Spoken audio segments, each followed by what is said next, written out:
समाचार में स्वागत है आपका। अहमदाबाद म्यूनिसिपल कॉरपोरेशन की आज एक ऐसी खबर सामने आई है जिसको देखकर हर कोई जो है चौंक जाएगा। अब ये सवाल भी उठता है कि AIMIM को भारतीय जनता पार्टी की बी टीम कहने वाले अब AIMIM को क्या कहेंगे, क्योंकि भारतीय जनता पार्टी के काउंसिलर महिला ने AIMIM की हिजाबी महिला पर टिप्पणी की, उन पर सवाल उठाया। सवाल ये था कि उन्होंने ये कहा कि आप बुर्खा पहनकर यहाँ पर जो है स्पीच मत दीजिएगा। बोर्ड में, ये अहमदाबाद म्यूनिसिपल कॉरपोरेशन के बोर्ड की बात है। अब देखिएगा कि ये जो गीता परमार है, मैं जो है मेरे दर्शकों से पूछना चाहूँगा, 5 साल में क्या गीता परमार ने किसी को जाना कि वो कौन है, कहाँ की काउंसिलर है और उसने जनता के लिए क्या किया। अब चुनाव करीब है और प्रसिद्धि पानी है उन लोगों को। कोई है कि काम कर कर जो है चमकता है और कोई विरोध कर कर चमकता है। अब काम तो है उनके पास है ही नहीं। विरोध ये था कि अब हम हिजाब का विरोध करेंगे तो पूरे देश भर में इसकी चर्चा होगी। ऐसा ही कुछ अहमदाबाद म्यूनिसिपल कॉरपोरेशन के बोर्ड में भी हुआ। अहमदाबाद म्यूनिसिपल कॉरपोरेशन के बोर्ड में गीता परमार, भारतीय जनता पार्टी की काउंसिलर, जो अपने आप को एक भारतीय जनता पार्टी की बड़ी लीडर मानती है, लेकिन उनकी सोच क्या मनुस्मृति वाली सोच है। ये देश संविधान से चलता है, यहाँ पर हर किसी को अपने पहनावे पर जो है पहनने का आज़ादी है और संविधान उसकी इजाज़त देता है। तो वो बहन ने सोचा चुनाव करीब है और अब मुझे कोई जानेगा नहीं, मेरा प्रचार कैसे होगा। तो लाइए, मैं ज़ैनब शेख AIMIM की काउंसिलर है जो हिजाब पहनकर हर वक्त आती है और बोर्ड में अपने मुद्दे जनता के रखती हैं, उनका मैं विरोध कर लूँ, लोग मुझे ऐसे ही पहचान जाएंगे। हुआ भी यही। मीडिया ने इस खबर को जो है आज दोपहर से ही चर्चा में रही और खबर को वायरल किया और आज दोपहर से ही अहमदाबाद में ये खबर सुर्खियों में रही। अब कल के अखबारों में भी आप यही खबरों को पाओगे। तो गीता परमार को आप जान जाओगे, लेकिन उसके अच्छे कामों के लिए नहीं, उसके विरोध के लिए आप जानोगे। और मैं अहमदाबाद की जनता से पूछना चाहता हूं कि क्या ऐसा जनप्रतिनिधि आपको चाहिए कि आपका काम नहीं करेगा और वो किसी काम करने वाली महिला का विरोध करे। तो आइए हम सीधा ज़ैनब शेख से बात करते हैं कि ये भी एक जनप्रतिनिधि है और ऐसे जनप्रतिनिधि को जनता स्वीकारेगी या नहीं स्वीकारेगी। पिछले दिनों में जनता की आवाज़ बनी थी, जो है ज़ैनब शेख AIMIM से आती हैं और उन पे FIR तक होती है। पिछले दिनों की अगर हम बात करें तो कोविड के समय पर मुस्लिम हिंदू सब मिलकर काम कर रहे थे, लेकिन ऐसे समय पर शमशानों में मुस्लिम समाज के लोग थे। तब ये गीता परमार ने पूछा कि आप मुस्लिम हो और आपको यहाँ पर अनुमति नहीं है आने की। अभी फिलहाल मालेगांव में एक वाकया सामने आया, 3 साल की बच्ची की अजमत रेजी हुई। वहाँ पर हिंदू मुस्लिम समाज ने मिलकर उस मामले का जो है प्रोटेस्ट किया, विरोध किया और AIMIM के विधायक मुफ्ती इस्माइल साहब वहाँ पर उतरे, जनता के साथ सड़कों पर उतरे। तो तब ये गीता परमार और उनके भारतीय जनता पार्टी के नेता पूछने गए कि आपने टोपी पहनी है, दाढ़ी है, आपने हिजाब पहना है, आप इस विरोध में और इस प्रोटेस्ट में नहीं जुड़ सकते। ये सोच से आप लोगों को जो है बहकाया जा रहा है। जनता को अब जवाब देना है अहमदाबाद म्यूनिसिपल कॉरपोरेशन के चुनाव में कि गीता परमार को काम पे चुना जाएगा या विरोध पर चुना जाएगा। अस्सलाम वालेकुम, मैं ज़ैनब शेख, कॉरपोरेटर चूहापुरा मकदमपुरा बोर्ड से। क्या हुआ था जब आप बोर्ड में आपकी स्पीच और जनता की समस्याओं को लेकर खड़ी हुई, क्या विरोध हुआ? आज जिस तरह से सामान्य सभा थी, अहमदाबाद म्यूनिसिपल कॉरपोरेशन की सामान्य सभा के अंदर अहमदाबाद के प्रश्नों की चर्चा की जाती है और जो पब्लिक के जो प्रश्न होते हैं उसके बारे में बात होती है। लेकिन जैसे ही मेरा बोलने का वक्त आया तो पीछे से एक आवाज़ सुनाई दी और उस आवाज़ में ऐसा था कि अपना बुर्खा उतार के बात करें।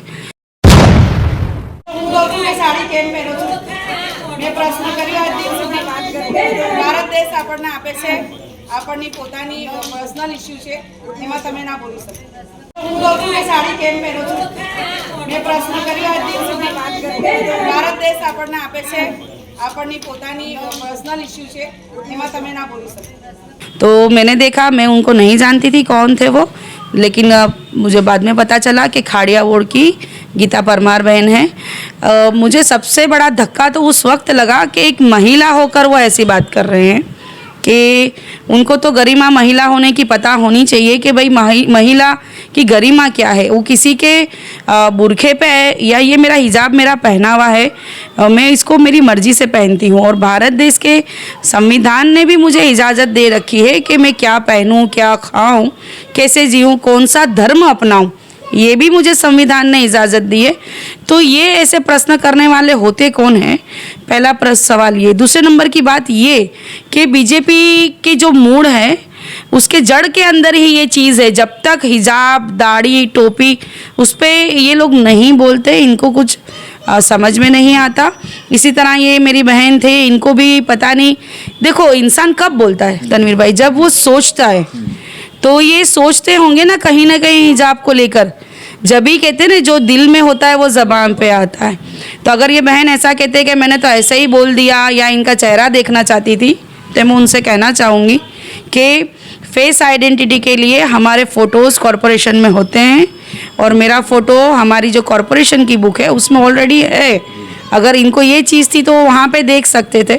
मुझे पर्सनल में कहते तो मैं महिला को चेहरा दिखा सकती हूँ अपना, तो मैं उनको दिखा देती। लेकिन रनिंग बोर्ड, चालू बोर्ड की गरिमा आज यहाँ पे खंडित हुई है और बहुत ही शर्मनाक ये वाक़या है कि आज सदन के अंदर एक महिला द्वारा दूसरी महिला को नीचे दिखाने की कोशिश उसके पहनावे की वजह से की गई है कि अपना बुर्खा उतारो और बात करो। तो ये इनके जहन कितने तवील है, ये क्या सोचते हैं, इनके ये अल्फाज से हमें पता चलता है। चलिए, गीता परमार ये कहती है कि इनका चेहरा उन्हें देखना था। अब आप तय करिएगा कि गीता परमार को इनके चेहरे से प्यार था या हिजाब पे वार था। ये कमेंट में आप जरूर बताइएगा। इस तरह के मामले जब अहमदाबाद के जनप्रतिनिधियों के और देश के जनप्रतिनिधियों के सामने आएंगे तो आवाम क्या सोचेगी ऐसे नुमाइंदों के लिए। पिछले दिनों आपने जो है जनता के लिए आवाज़ उठाई। पिछले 4 सालों से आप जो है नुमाइंदगी कर रहे हैं अहमदाबाद शहर की और ख़ास करके मकतमपुरा वार्ड से आप चुन कर आए हैं। कैसे देखते हो जो काम नहीं करता है और काम करने वालों को इस तरह से हिजाब के मुद्दों पर या किसी धर्म के मुद्दों पर रोका और टोका जाता है? इसकी संज्ञान क्या मेयर ने और अहमदाबाद म्यूनिसिपल कमिश्नर ने ली? जिस वक्त बोर्ड चालू था, मेयर अपने प्रतिभा मैम जी वहाँ पर मौजूद थी। बोर्ड में मौजूद हर लोग ने सुना कि ये किस तरह से इन्होंने मुझे बोला है। तो अब मैं ये देखूँगी कि मेयर श्री इनके ऊपर क्या पगले लेते हैं, इनके ऊपर क्या एक्शन लेते हैं कमिश्नर श्री और मेयर श्री। मैं ये देखूंगी और मुझे उम्मीद है कि इसके ऊपर कुछ न कुछ कार्रवाई की जाएगी, क्योंकि ये कोई छोटी बात नहीं है, छोटा मुद्दा नहीं है। इस तरह से हमेशा बीजेपी का रुख रहा है कि जिस तरह से नरेंद्र मोदी हमारे प्रधानमंत्री जी ने भी जाहिर मन से बोला है कि कपड़ों से पहचानो, याद होगा आपको अच्छे से। तो यानी ये तो इनकी गड़थूती कहते हैं ना बच्चे को, वो इनके अंदर इनके है ही कि ये लोग मुसलमानों को दाढ़ी, टोपी, हिजाब इससे पहचानते हैं और हमारे साथ बायस करते हैं। लेकिन एक बात ये भी कहूँगी कि मैं 4 सालों से हिजाब में काम कर रही हूँ, किसी ने मुझे आज तक ऐसा प्रश्न नहीं किया है, लेकिन ये महिला ने किया है। तो मुझे कहीं ना कहीं आपकी ये बात सही लगती है कि मेरा विरोध करके, हिजाब का विरोध करके सस्ती प्रसिद्धि लेना चाहती हैं और इनके चर्चा में आना चाहती हैं।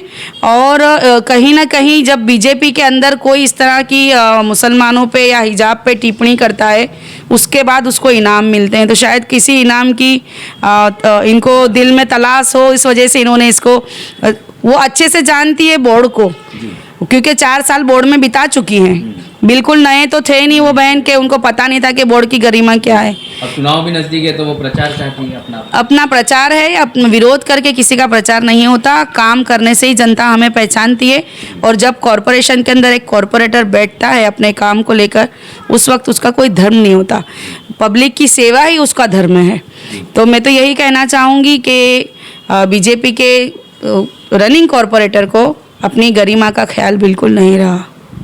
और आपने इसी हिजाब में कोविड में भी काम किया, उसमें आपने ना धर्म, समाज, जाति कुछ देखे बिना हिजाब में ही तो आपने काम किया।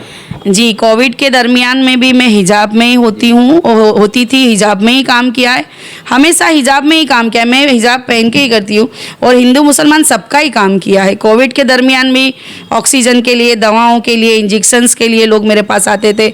बहुत सारे ऐसे काम होते थे, कॉरपोरेटर बिना नहीं होते थे, तो हिंदू मुसलमान सब मेरे पास आते थे मेरी ऑफिस पे और मैं उनका काम करती थी। और अभी भी हम देखते हैं ना कि अगर हमको ब्लड की ज़रूरत है तो जब हम ब्लड लेते हैं किसी का, तो क्या उसमें धर्म देखते हैं?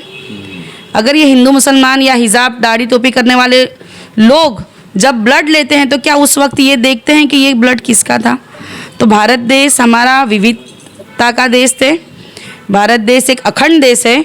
मैं ये आपके माध्यम से लोगों को कहना चाहूँगी कि बिल्कुल जो हमारे देश की एकता और अखंडता है इसको कभी खंडित होने ना दे। हिंदू मुसलमान सिख ईसाई सभी धर्म के लोग यहाँ पे मिलजुल कर समझ के प्यार मोहब्बत से रहते हैं, तो उसको बरकरार रखें।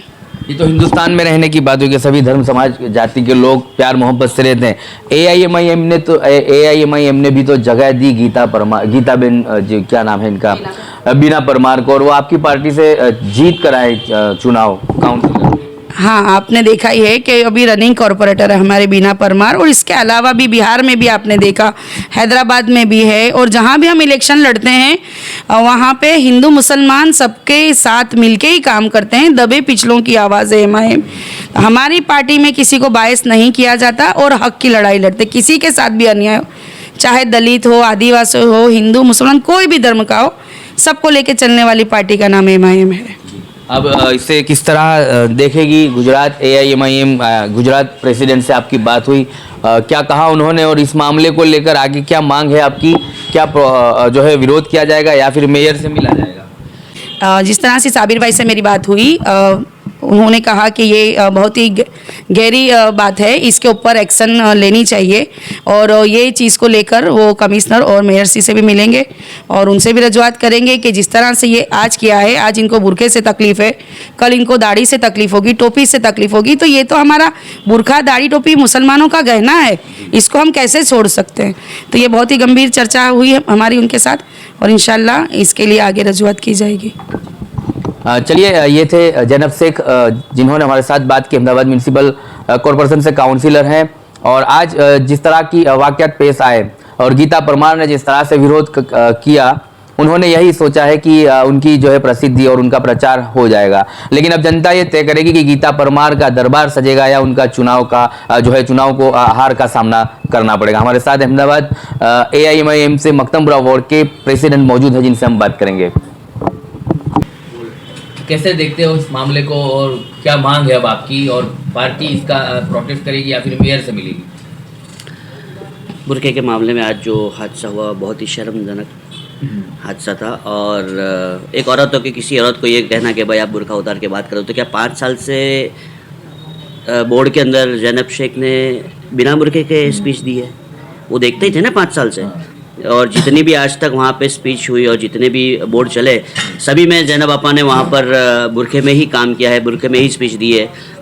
बोर्ड के अंदर भी आप देखिए, और जहाँ भी जैनब आपा जाते हैं, हम जैनब आपा को किस तरीके से जानते हैं? बुरखे से ही जानते हैं, ठीक है। उनकी पहचान है बुरखा। किसी औरत की पहचान, जैसे उनकी पहचान अगर साड़ी हो सकती है, तो इनकी पहचान बुरखा है, ठीक है। तो आप बुरखा और साड़ी करके अगर ये चाहेंगे कि मैं अगर बुरखे का विरोध करूँगी तो मेरा पक्ष मेरे को टिकट दे देगा, जैसे आप देखते हैं कि भाई रेपिस्ट लोगों को जेल में से बाहर निकाल के फुलहार किया जाता है, और कई ऐसे लोग हैं जो मुसलमानों के खिलाफ बोलते हैं, उनको बीजेपी वाले टिकट दे देते हैं। तो हो सकता है माइट भी उनकी टिकट कट रही हो तो बुरखे के विवाद पे शायद उनको वापस से बीजेपी वाले टिकट दे दें, ये भी उनकी एक सोच हो सकती है, आप समझे। तो ये एक बहुत ही शर्मजनक घटना है कि उनका तो काम ही ये है कि प्रजा का काम करना नहीं, और हिंदू मुसलमान बुरखा दाढ़ी टोपी में और ये विवादों में उलझा रखना, ठीक है। अभी आप देखिए कि पूरा जो मामला है, हर एक इंसान SIR के पीछे अभी दौड़ रहा है, ठीक है, और ये परेशानी के अंदर SIR में लोगों को 2002 की डिटेल मिलती है, किसी को नहीं मिलती, लोग परेशान है, क्या करना। BLO को भी एक्चुअल में समझ नहीं है, कितने BLO बेचारे सुसाइड कर चुके हैं, ठीक है। तो वो ऐसा मामला चल रहा है, उसमें भी अगर आप पब्लिक के साथ ना खड़े रहते हो, आप अपनी धर्म की राजनीति करो, बुरखे के बारे में बोलो या धर्म की राजनीति इस तरीके से करो, तो एक बहुत ही शर्मजनक घटना है। आपको अगर माइट भी हो सकता है उनको टिकट चाहिए होगी, उनकी टिकट कटने वाली होगी, तो शायद माइट भी ऐसा हो कि मैं बुरखे के बारे में बोलूँ तो टिकट फाइनल हो जाए मेरी। तो मेरी तो सोच ये है कि अभी ये टाइम नहीं था उनका ये सब करने का। उनको प्रजा के साथ अभी SIR के अंदर खड़ा रहना चाहिए। उनके लोकल वार्ड के जो मुद्दे हैं वहाँ पे, रोड, रास्ते, गटर पानी के और जो भी मुद्दे हैं पब्लिक के, उसके अंदर ध्यान देना चाहिए उनको, बजाय उसके कि MIM की कॉर्पोरेटर बुरखे वाली के ऊपर उनको टिप्पणी करनी चाहिए। तो ये बहुत ही गलत चीज़ है। चलिए, मकतमपुरा वार्ड प्रमुख से बात की गई और जैनब शेख से बात की गई। अभी तो जवाब सिर्फ अहमदाबाद की AIMIM पार्टी ने ही दिया है। नेशनल प्रेसिडेंट असदुद्दीन ओवैसी का जवाब बाकी है, और असदुद्दीन ओवैसी इस मामले में क्या जवाब देंगे, गुजरात प्रेसिडेंट की क्या सोच है, क्या मांग है, इन ये बातों का जो है आने वाले दिनों में ही जो है खुलासा होगा और आप तक समाचार के माध्यम से इस मामले का जो है अपडेट भी आप तक पहुंचाया जाएगा। लेकिन जो हुआ है फ़िलहाल उसका जैनब शेख को दुख है। पिछले 4 साल से लोगों की आवाज़ बनती जैनब शेख के साथ आज जो हुआ उसका इन्हें बेहद दुख है और इनके साथ साथ कहीं ऐसे सेक्युलर जो है पॉलिटिशियन और जनप्रतिनिधि वहाँ पर थे जिन्हें उनका दुख हुआ। लेकिन अब गीता परमार को इस मामले में शर्म आएगी या नहीं आएगी, आने वाले दिन ही तय कर पाएंगे। लेकिन जनता अब तय करेगी गीता परमार का भविष्य क्या रहेगा और गीता परमार जैसी काउंसिलरों को क्या जनप्रतिनिधि बनकर वापस से आना चाहिए या नहीं आना चाहिए, ये आने वाले दिनों में ही जनता तय करेगी।